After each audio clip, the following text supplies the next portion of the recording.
नमस्ते. आज मी दुधी भोपळ्याचे पुरे बनवते. तर हा एक मोठा एवढासा दुधी भोपळा होता, त्याचा मी अर्धा घेतला आणि अर्धा ठेवून दिलाय,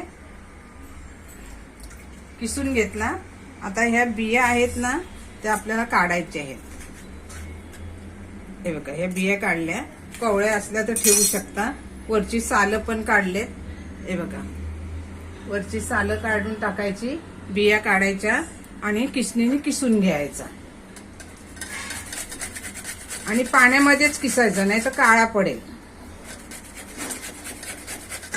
आपण दुधी भोपळा किसून घेतले बघा, पाणी काळं झालंय ना, म्हणून किसताना पाण्यामध्येच ठेवायचा. आता हा घट्ट पिळून घ्यायचा.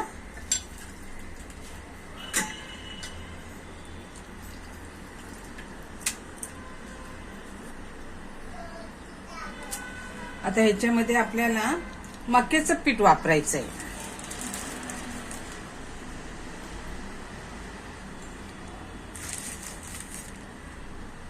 आता तुमचा 2 वाट्या जर किस असला दुधी भोपळ्याचा, तर 2 वाट्या मक्याचं किस घ्यायचं, मक्याचं पीठ घ्यायचं.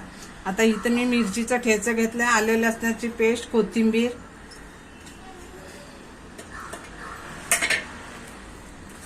थोडस हिंग. आपल्याला तिखट पुऱ्या बनवायचे.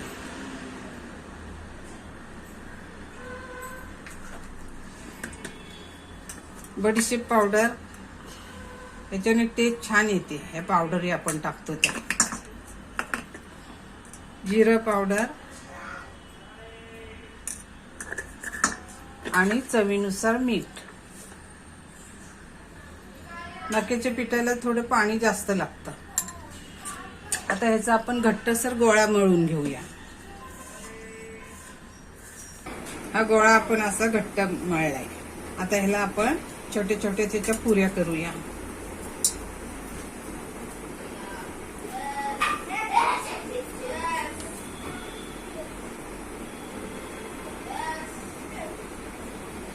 आपण कोंबडी वगैरे थापतो ना, त्याच्यापेक्षा पातळ थापायच्या. इथे तेल पण तापत ठेवले, चांगलं तेल कडकडून तापलं पाहिजे. हे बघा, हे पुऱ्या कशा फुगतायत, मस्त फुगतात. आता थंडीचे दिवस आहेत. मका, राईची भाजी, सरसो का साज म्हणतात त्याला, मक्के का रोटी, हे आता थंडीच्या दिवसात खायला छान आहे. याची रेसिपी पहिले आधी टाकलेली आहे सरसो का साजचा. आता ही पुरी टाकते. आता एका प्लेटमध्ये आपण काढून घेऊया. मका आणि दुधी भोपळ्याची पुरी कशी केली शेअर करा, लाईक करा आणि सबस्क्राईब करा.